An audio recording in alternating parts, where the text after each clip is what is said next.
कक्षा 10 का गणित का एक महत्वपूर्ण सवाल करेंगे जो बोर्ड परीक्षा 2025 के अंदर आने लगा है। और ये क्वेश्चन आपके कक्षा 10 की जो चैप्टर है वृत्त 10वां उससे लिया गया सवाल है। इसके अंदर हमें यह दे रखा है कि दो सेकेंद्रीय का मतलब ये हो गया जिसका दो वृत्त है जिसका केंद्र एक ही है।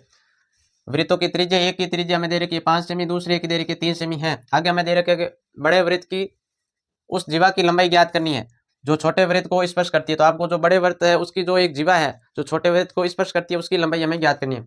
तो ये हमें दे रखा है कि एक तो वृत्त हमें छोटा दे रखा है जिसकी हमें त्रिज्या दे रखी है 3 सेमी, और एक हमें बड़ा वृत्त दे रखा है और जिसकी त्रिज्या हमें दे रखी है 5 सेमी।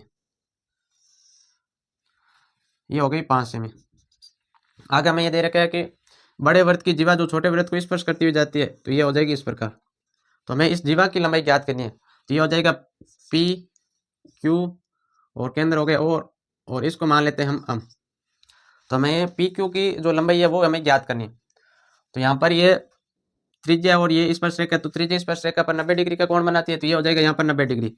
तो हम पाइथागोरस प्रमेय से पहले तो इसके मान निकालेंगे और इसका निकालने के बाद इनको आपस में जोड़ेंगे तो ये टोटल मान हमें प्राप्त हो जाएगा। तो यहाँ पर पहले हम निकालेंगे त्रिभुज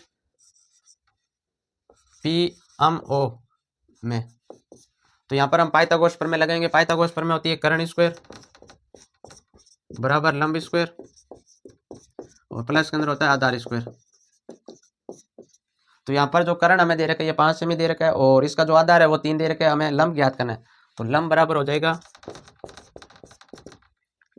कर्ण स्क्वायर माइनस के अंदर हो जाएगा ये आधार, इधर आ जाएगा तो आधार स्क्वायर,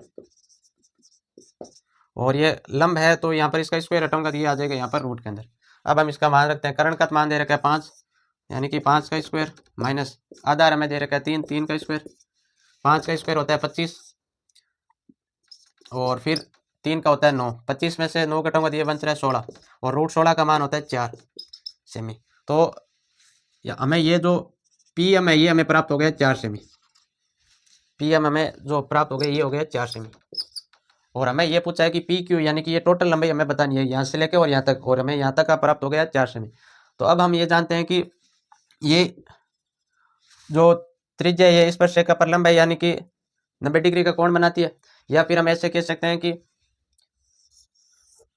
केंद्र से इस जीवा पर खींचा गया लंब जीवा को 2 बराबर भागों में विभाजित करता है। तो हम जो केंद्र से जो जीवा है इस पर जो हम लंब खींचते हैं जिस जीवा को 2 बराबर भागों में विभाजित करता है, तो ये 4 सेमी है, तो ये भी होगा 4 सेमी, ये भी हो जाएगा आपके 4 सेमी।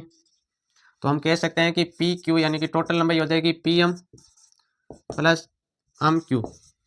हमें पी क्यू की मान ज्ञात करना है। पी एम हमें प्राप्त हो गया 4 प्लस ये भी हो जाएगा 4 क्योंकि केंद्र से जीवा पर डाला गया लंब जीवा को 2 बराबर भागों में विभाजित करता है या समद्विभाजित करता है। ये भी हो जाएगा 4, 4 और 4 को जोड़ूंगा तो ये हो जाएगा 8 सेमी। तो पी एम हमें उस जीवा की लंबाई पूछी है वो उस जीवा की लंबाई प्राप्त हो गई 8 सेमी।